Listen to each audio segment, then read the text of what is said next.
منها زوجها وبث منهما رجالا كثيرا ونساء واتقوا الله الذي تساءلون به والأرحام إن الله كان عليكم رقيبا فإن أصدق الحديث كتاب الله وخير الهدي هدي محمد صلى الله عليه وسلم وشر الأمور محدثاتها وكل محدثة بدعة وكل بدعة ضلالة وكل ضلالة في النار.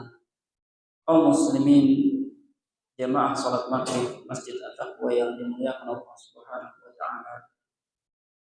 Kita bersyukur pada Allah Subhanahu wa taala atas nikmat Islam dan iman yang Allah berikan dan karuniakan kepada kita ketaatan melaksanakan perintah-perintah Allah, kepatuhan menjauhi larangan-larangan Allah Subhanahu wa taala. Dia kemuliaan, dia kehormatan dari Allah Subhanahu wa taala kepada hamba pilihannya. Dan hanya orang-orang yang terpilih yang sanggup mentaati Allah, mematuhi Allah Subhanahu wa taala. Tidak semua orang diberi kesanggupan. Maka kita mengatakan hanya orang-orang pilihan yang mampu bertakwa kepada Allah Subhanahu wa taala. Pada kesempatan yang mulia ini kita melanjutkan dari fikih sirah yang ditulis oleh Dr. Zaid bin Abdul Karim. Kita masuk pada bab yang keempat. Kita tinggalkan bab yang ketiga. Namun ringkasnya, tahun pertama kenabian Nabi menerima wahyu. Tahun kedua kenabian Nabi berdakwah secara rahasia. Tahun ketiga mulailah Nabi berdakwah secara terbuka karena perintah Allah untuk membuka dakwah. Tahun keempat kenabian, gangguan demi gangguan semakin berat bagi kaum muslimin. Tahun kelima kenabian Nabi mulai masuk rumah Arqam untuk mengajarkan kaum muslimin ayat-ayat Al-Quran, dan Nabi juga mempersilahkan kepada orang Mekah, kaum muslimin hijrah ke Habasyah. Tahun ke-6 kenabian masuk Islamnya Hamzah, Umar bin Khattab. Tahun ke-7, ke-8, 9 pemboikotan yang dirasakan oleh kaum muslimin selama 3 tahun. Berujung pada wafatnya Khadijah, juga Abu Talib. Dan di tahun ke-10 kenabian yang kini kita bahas, telah kita bahas juga tentang Nabi pergi ke Taif, menawarkan Islam. Nabi juga diperjalankan Isra oleh Allah Subhanahu wa taala dan Mi'raj ke langit, menerima perintah salat yang 5 waktu. Artinya salat 5 waktu di tahun 10 kenabian. Sebelumnya salat di pagi hari dan di petang hari, 2 waktu saja. Dan masih di tahun ke-10 yang akan kita bahas, akhir tahun ke-10 periode Dzulhijjah, seperti hari-hari yang akan kita jelang, menawarkan Islam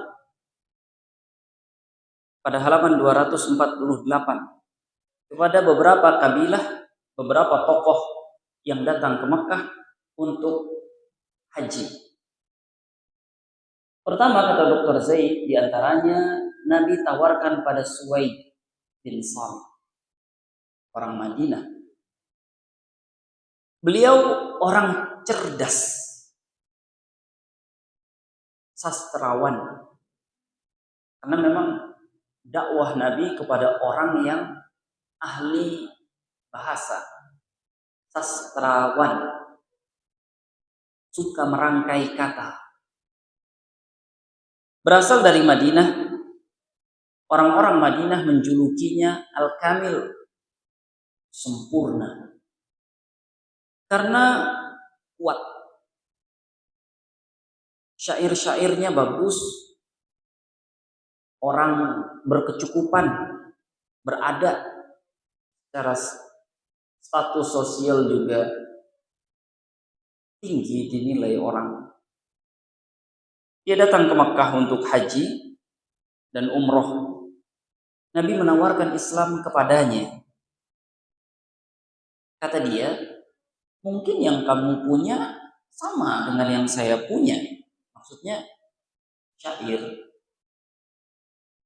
Kata Nabi, apa yang kamu punya? Katanya, hikmah Luqman. Kata Nabi, coba. Bagaimana itu? Hikmah Luqman seperti apa? Maka dia bacakan.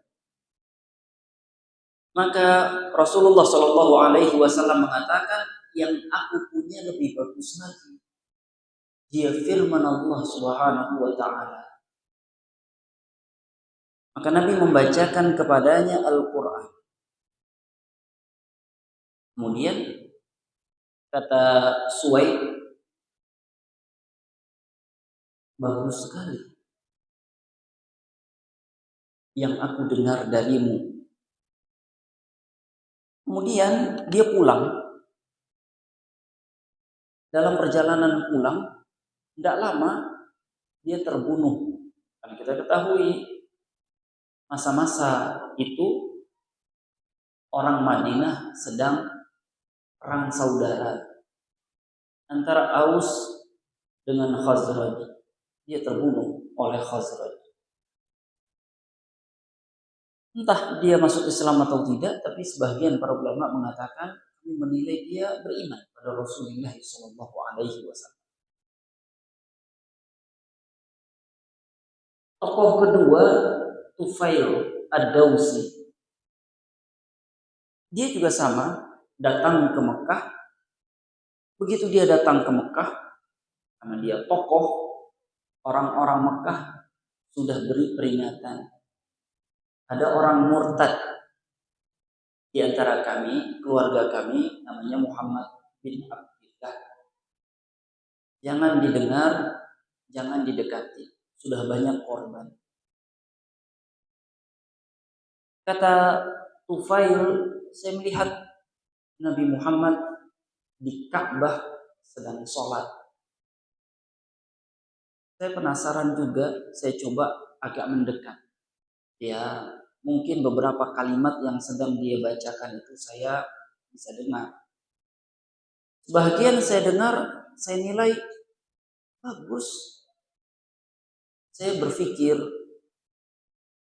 Allah kan beri saya kemampuan, kecerdasan. Masa tidak bisa menilai? Harus tutup telinga. Karena memang beliau tutup telinga. Jadi disumbat telinga itu dengan kapas. Sesuai arahan orang Quraisy. Saya ingin coba lebih dekat lagi. Akhirnya dia ikuti kemana Nabi Shallallahu Alaihi Wasallam pergi. Ternyata Nabi hendak ke rumah. Kemudian di rumah Tufail menceritakan kondisinya bahwa dia datang ke Mekah tidak mengerti urusan apa yang terjadi dengan orang Quraisy dengan Nabi Muhammad. Tapi orang Quraisy sudah beri peringatan. Tapi saya dengar beberapa kalimat yang keluar dari lisanmu itu baik. Maka Nabi Shallallahu Alaihi Wasallam membacakan ayat-ayat Al-Quran yang turun kepada beliau. Segera Tufail mengatakan, saya beriman kepadamu. Akhirnya dia menyatakan diri masuk Islam dengan syahadat.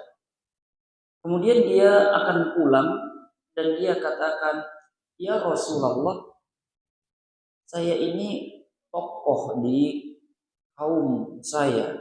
Berdoalah kepada Allah untuk kaum saya. Saya akan menyeru mereka, mengajak mereka kepada Islam.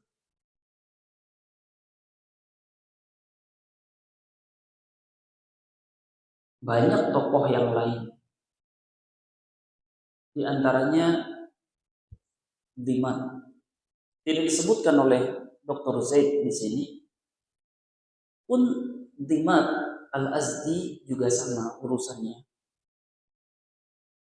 Begitu datang sudah diberi peringatan jangan mendekati orang yang namanya Muhammad, dia punya penyakit. Penyakitnya di mana?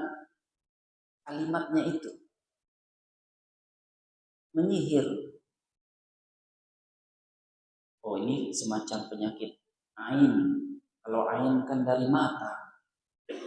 Ini kalimat tapi menyihir. Justru diperingati dia mendatangi sendiri Rasulullah Shallallahu Alaihi Wasallam. Dia mengatakan, "Da'ni arqika, izinkan saya meruqyah kamu. Innallaha yashfi man yasha, ala yadi man yasha."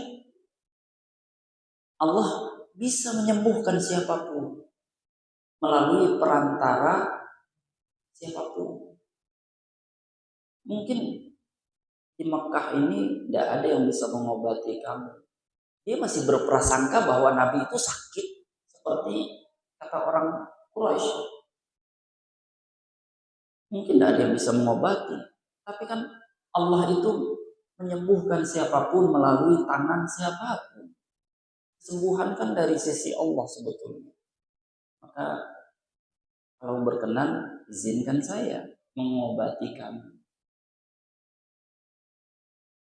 Kemudian Nabi Shallallahu Alaihi Wasallam mengucapkan kalimat yang biasa kita dengar, "Man yahdihillahu fala mudilla lahu wa man yudlil fala hadiya."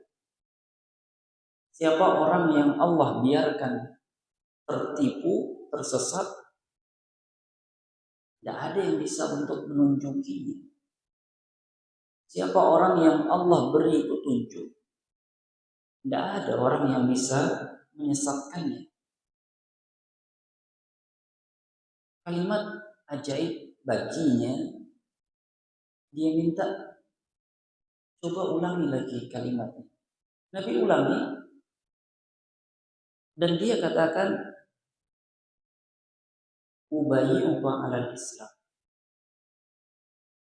Saya baiat masuk Islam.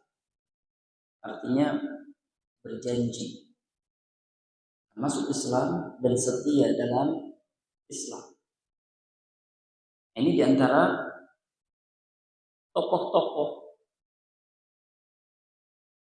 Adapun kabilah, kata Jabir, Rasulullah Shallallahu Alaihi Wasallam pernah menawarkan Islam kepada dirinya dan beberapa orang dari Madinah. Kata Nabi begini, adakah seseorang yang mau membawa saya kepada kaumnya? Karena orang Mekah menghalangi saya mendakwahkan perintah Tuhan, perintah Allah. Nabi tawarkan, siapa yang sudi membawa saya kepada kaumnya? agar saya bisa menyampaikan pesan-pesan Rabbul Alamin. Karena orang Quraisy menghalang-halangi. Ya memang demikian. Yang menghalangi siapa? Di antaranya adalah Abu Lahab.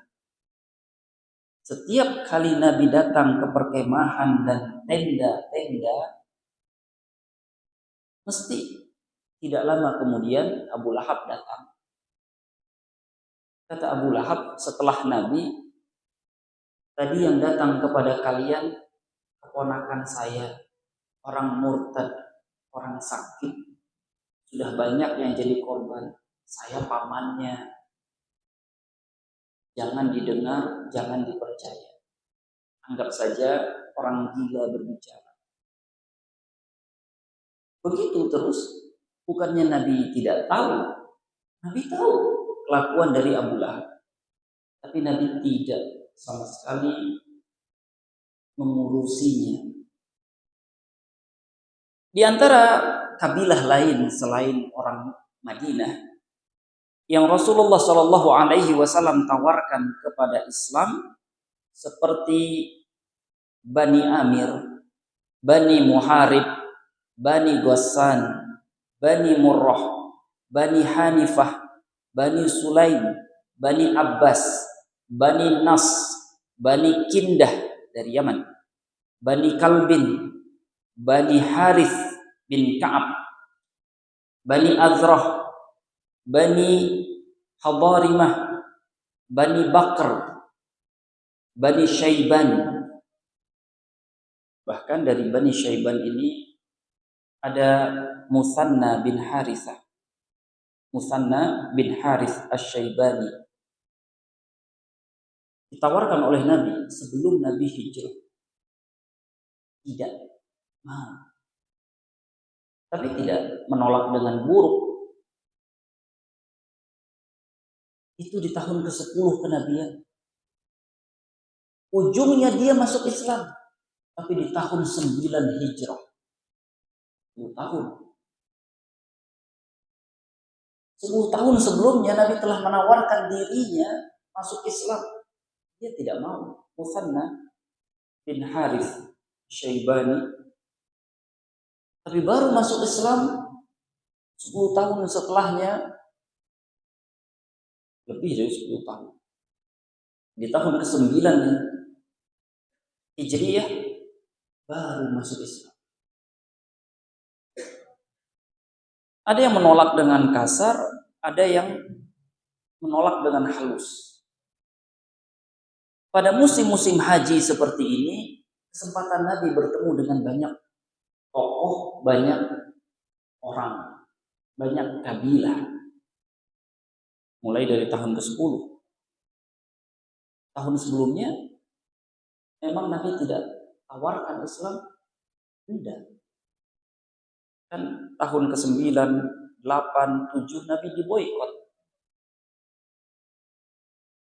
Tahun ke-6 Nabi masih mengurusi sahabat-sahabatnya yang keras mendapatkan penyiksaan. Nabi tidak menawarkan. Bahkan jalan untuk dakwah dipersempit. Tidak bisa. Nabi baru mulai berdakwah secara terbuka di tahun ke-3.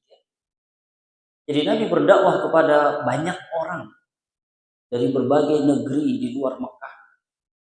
Ada yang dari Yaman, hampir tetangga dengan Persia, Romawi. Itu baru di tahun ke-10.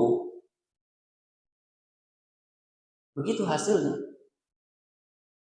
Hampir sedikit yang menerima. Tapi di tahun ke-11 Nabi ulangi lagi. Segitu banyak yang ditawarkan oleh Nabi, tidak ada yang menerima dari kabilah-kabilah. Tapi di tahun ke-11 Nabi ulangi lagi. Hasilnya sama. Kan yang menerima hanya kabilah dari Madinah. Makanya hijrah para sahabat ke Madinah. Suwaid dari Madinah. Jabir dari Madinah.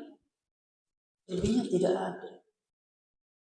Ada yang kasar Sama seperti Taif juga kasar.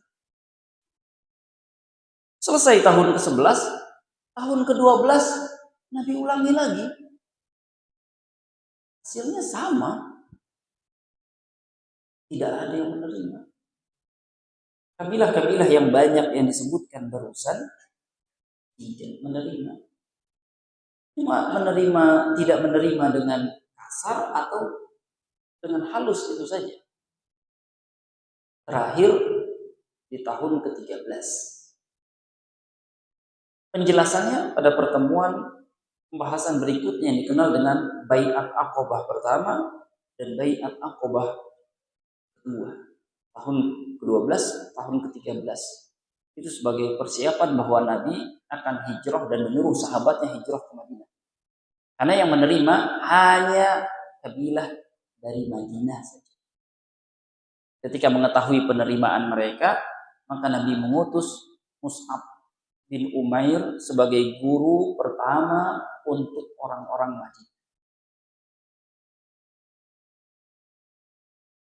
Ini apa pelajaran dari menawarkan Islam yang dilakukan oleh Rasulullah SAW kepada banyak tokoh yang beliau temui di Mekah di musim haji dan kabilah-kabilah yang memang mengunjungi Baitullahil Haram.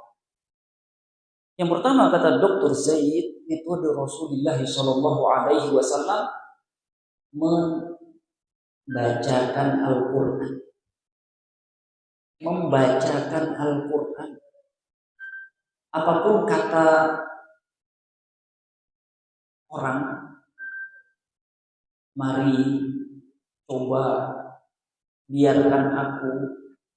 Nabi tidak tanggapi, oh sebenarnya saya, oh coba begini atau begitu, tidak.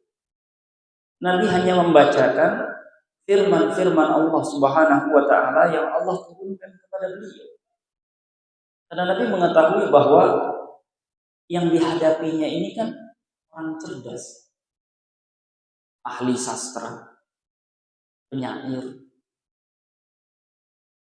yang mereka masyarakat yang tidak biasa menulis, menghafal, membuat banyak syair bukan disimpan dalam tulisan, dalam hafalan. Jadi Nabi hanya bacakan. Maka bagi kaum muslimin, metode Al-Quran tidak boleh ditinggalkan. Menyampaikan dakwah dengan Al-Quran. Hanya masyarakat kita tidak berbahasa dengan bahasa Al-Quran masyarakat kita. Tapi kata para ulama yang telah mencobanya, saya membacakan Al-Quran, saya memperdengarkan bacaan Al-Quran di kampung saya di Afrika sana, yang belum pernah di pedalaman itu mendengar Al-Quran, belum pernah.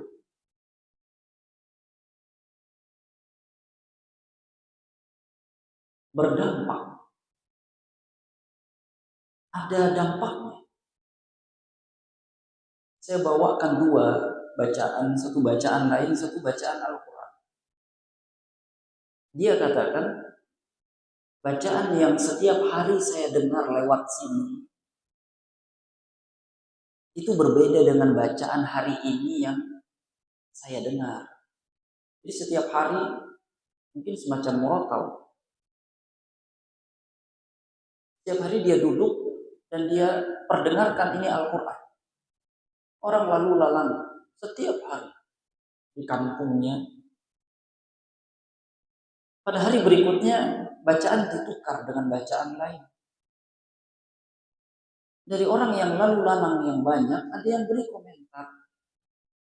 Bacaan hari ini beda dengan bacaan hari-hari yang biasa saya dengar. Artinya, kata beliau, bacaan Al-Quran, karena dia firman Allah, dia bukan ucapan rangkaian kata orang memiliki dampak besar karena dia firman Allah. Walaupun pada orang yang tidak mengerti, mungkin karena iramanya, mungkin bukan persoalan irama. Firman Allah itu dibaca dengan biasa tetap memiliki dampak di hati manusia. Kan dia firman Allah, yang satu ciptaan Allah. Firman Allah itu berdampak pada ciptaan Allah. Al-Quran itu syifa'un, memperbaiki, menyembuhkan, membenahi hati manusia, mengobati. Kita banyak dengar kata orang, syair, atau apapun, tapi tidak ada yang seperti firman Allah. Sama seperti air mungkin.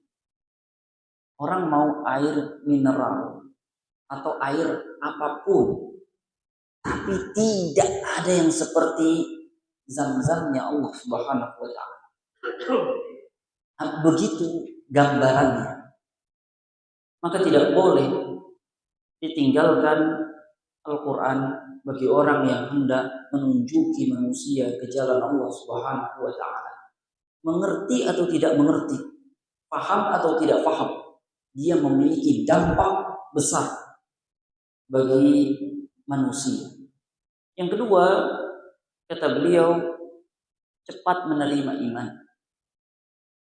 Sebahagian orang cepat menerima iman, ya, karena memang Allah Subhanahu wa ta'ala telah menyatakan dalam Al-Isra ayat 81, wa qul ja'al haqqu wa zahaqal batil innal batila kana zahuqan. Katakanlah wahai Nabi, tatkala tiba kebenaran maka akan lenyap kebatilan.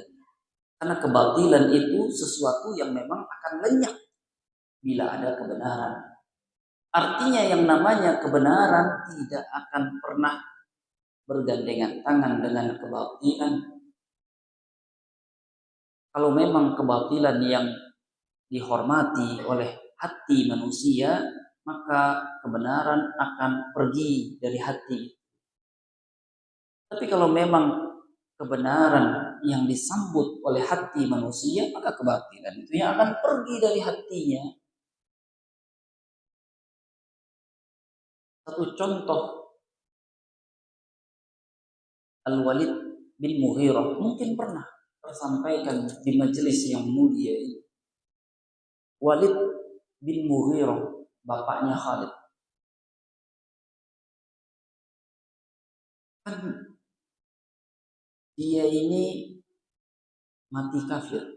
Kan dia ini pernah menjadi utusan orang Quraisy untuk mendatangi Rasulullah.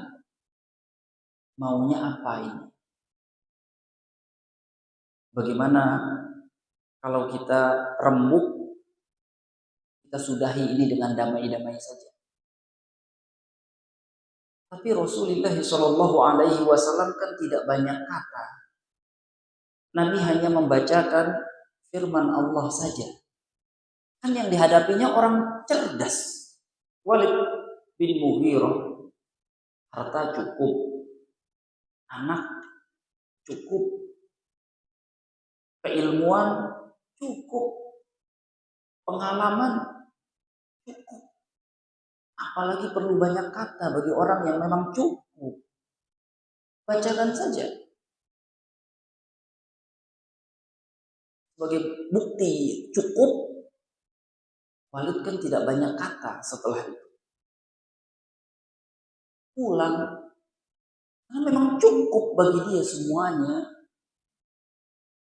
Dan dia masuk kamar, dan dia tidak keluar rumah. Lama tidak keluar rumah, kan Abu Jahal mendatangi beliau. Kemudian Abu Jahal secerdas-cerdasnya orang Quraisy musyrik menyatakan, paman, kaum kita ingin kumpulkan donasi buat paman. Abu Jahal tahu ini ada sesuatu yang aneh, maka ingin kasih donasi. Kata Walid, saya orang yang berkecukupan dan tidak butuh harta kalian. Dan saya orang yang paling tahu tentang beragam jenis syair. Kan ilmu pengetahuan tertinggi di bangsa Arab saat itu adalah ilmu bahasa. Sastra, syair, semakin kuat kalimat, semakin mahal seseorang apabila mengetahuinya. Dia paling tahu. Kemudian dia katakan,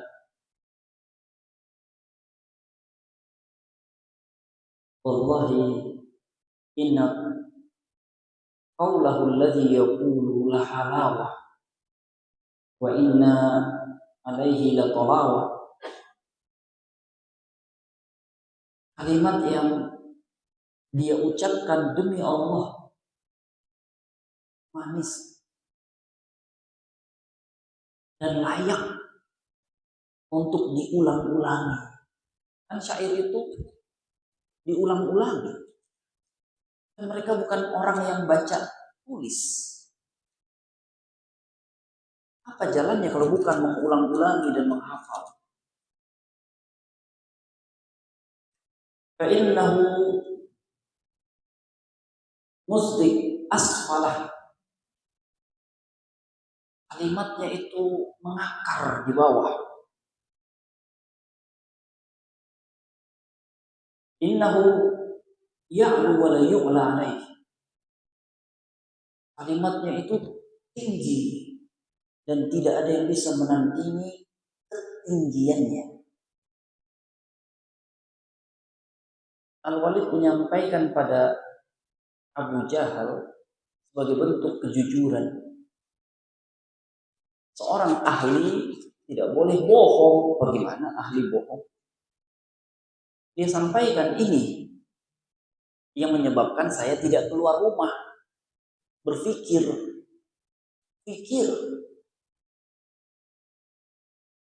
Muhammad itu membacakan kalimat yang indah dan belum pernah ada tandingan. Tapi kan Abu Jahal tidak bisa terima.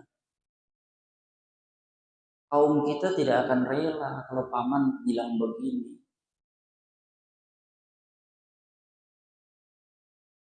Akhirnya dia tetap pilih pada kekafiran. Bilang saja sihir. Karena kalau disebut penyair, kalimat Muhammad itu syair, bukan syair. Bilang saja sihir. Ya karena Walid bukan dukun, maka dia katakan begitu. Kalau dia adalah dukun, dia tentu akan mengatakan, ini bukan sihir, karena saya dukun, saya tahu bagaimana sihir. Begitu. Tapi karena dia ahli bahasa, dia katakan ini bukan syair. Cepat menerima iman. Ada orang yang cepat menerima iman. Nah, kenapa Walid tidak cepat menerima iman? Padahal dia orang yang cerdas. Artinya ada sesuatu yang salah pada dirinya. Apa sesuatu yang salah pada dirinya? Hatinya rusak.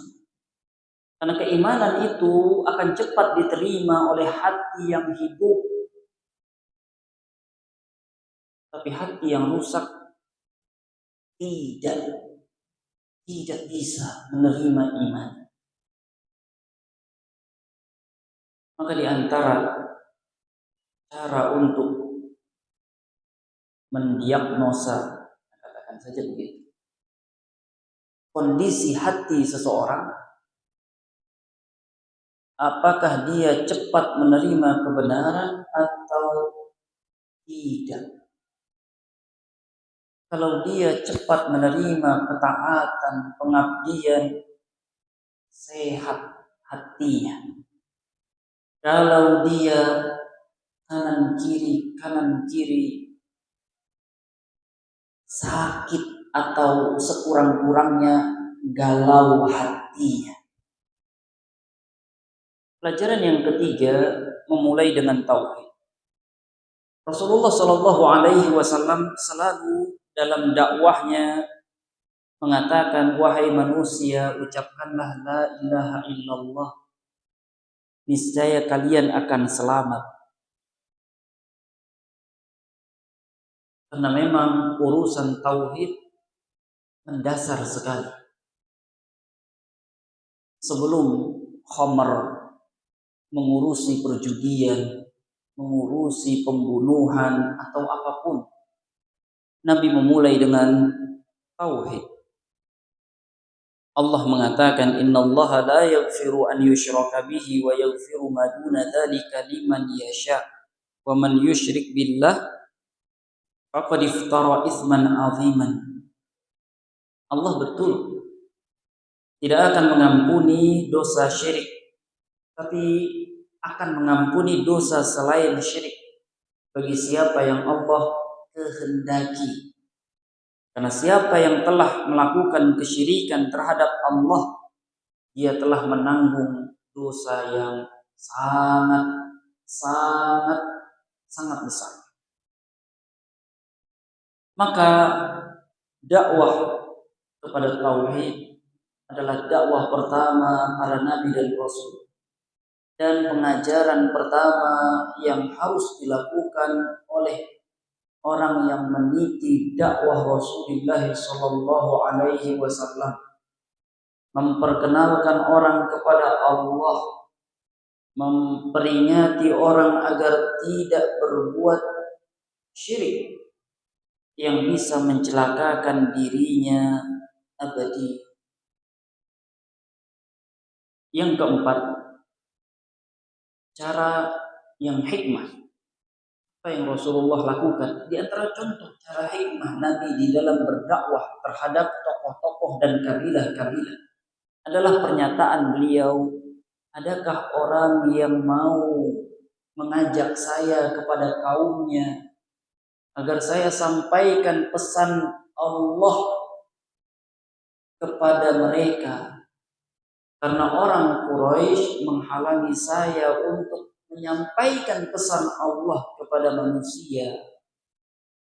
Terus terang, dakwah hikmah Rasulullah penuh dengan kesantunan, sopan, terus terang. Kan Nabi katakan, adakah yang mau bawa saya kepada kaumnya agar saya menyampaikan perintah-perintah Allah? Ini yang Allah suruh, ini yang Allah larang.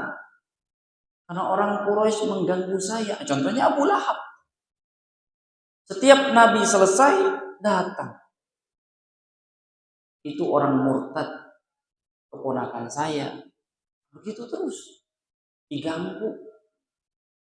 Maka adakah yang mau bawa? Jawabannya, adakah yang mau bawa? Tidak ada. Kecuali orang Madinah. Yang mereka berembuk, kita memerlukan bantuan orang ini. Akhirnya mereka beriman dan menyusun rencana mengajak Rasulullah ke Madinah. Itu kan dakwah secara hikmah, contohnya terus terang. Yang kelima, tidak putus asa. Pelajarannya, kan Nabi melakukan itu dari tahun ke-10 musim haji. Putus asa Nabi? Begitu hasilnya? Tidak. Ulangi lagi tahun ke-11 musim haji. Putus asa Rasulullah begitu sama hasilnya? Tidak. Tahun ke-12 musim haji. Apakah putus asa Rasulullah?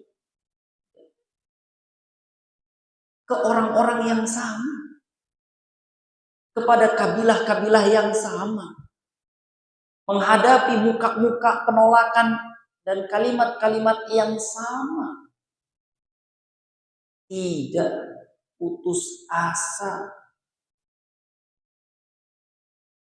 Allah mengatakan perkataan Nabi Ya'qub alaihi salam, "Ya baniya idhabu fatahassasu min Yusuf wa akhihi wa la tayasu min rauhillah innahu la yayasu min rauhillahi illa al-qaumul kafirun." Seorang bapak memberi nasihat pada anaknya, "Wahai anak-anakku, jangan putus asa dari rahmat Allah. Pergi cari berita tentang Yusuf dan saudaranya Bunyamin. Jangan putus asa dari rahmat Allah. Karena hanya orang kafir yang putus asa dari rahmat Allah. Orang kafir yang berhak putus asa dari rahmat Allah hanya orang kafir. Nah, orang kafir tidak punya hak meminta rahmat Allah selagi masih kafir. Hanya orang kafir. Maka tidak boleh orang beriman putus asa dari rahmat Allah. Tidak dikasihani Allah, tidak mendapatkan pertolongan Allah, tidak mendapatkan rizki Allah, tidak mendapatkan bantuan dari Allah, kesehatan dari Allah, semua kemudahan dari Allah, jalan keluar dari Allah, pertolongan apapun. Yang boleh putus asa hanya orang kafir. Ini kok ada orang beriman, ini kita orang beriman diserang rasa putus asa dari rahmat Allah. Tidak boleh. Orang beriman sebagaimana contoh para nabi dan rasul dan sahabat Rasulullah dari kaum salaf tidak putus asa dari rahmat Allah.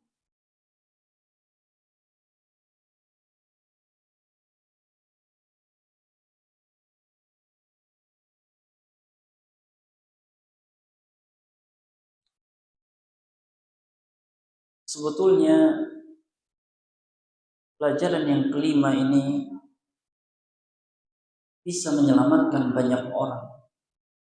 Akan tetapi terkadang bahasa agama sukar dicerna oleh kebanyakan orang.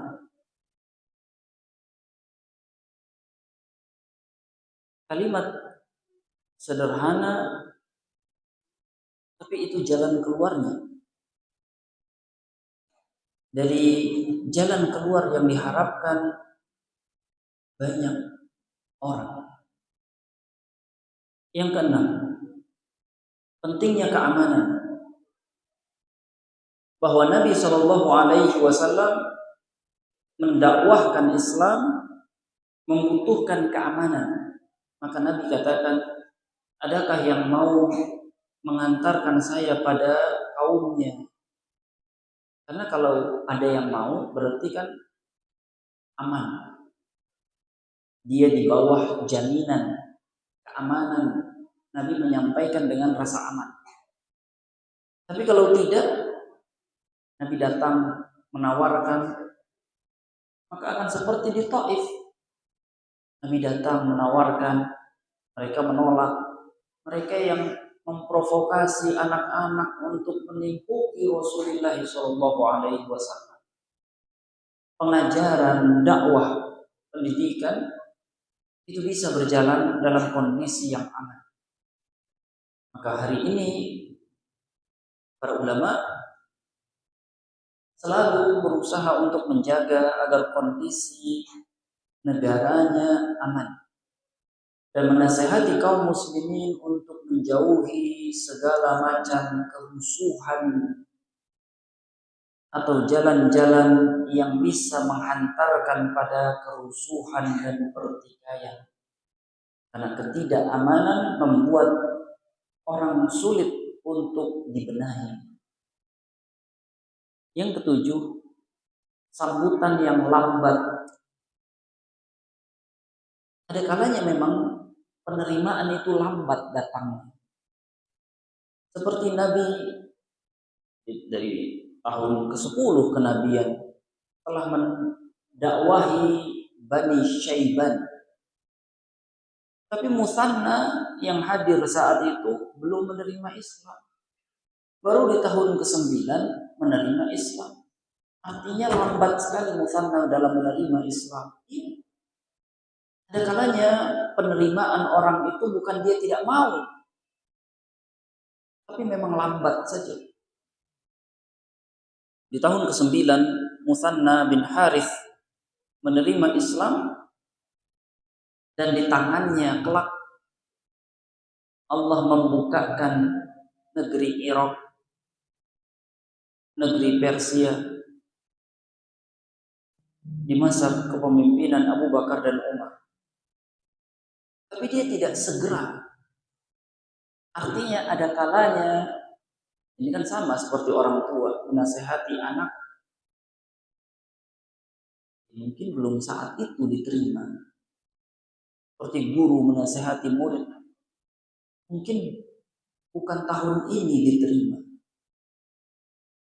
Kalau Musanna tahun ke-10, 11, 12, 13, 1, 2, 3, 4, 5, 6, 7, 8, 9, hampir 12 tahun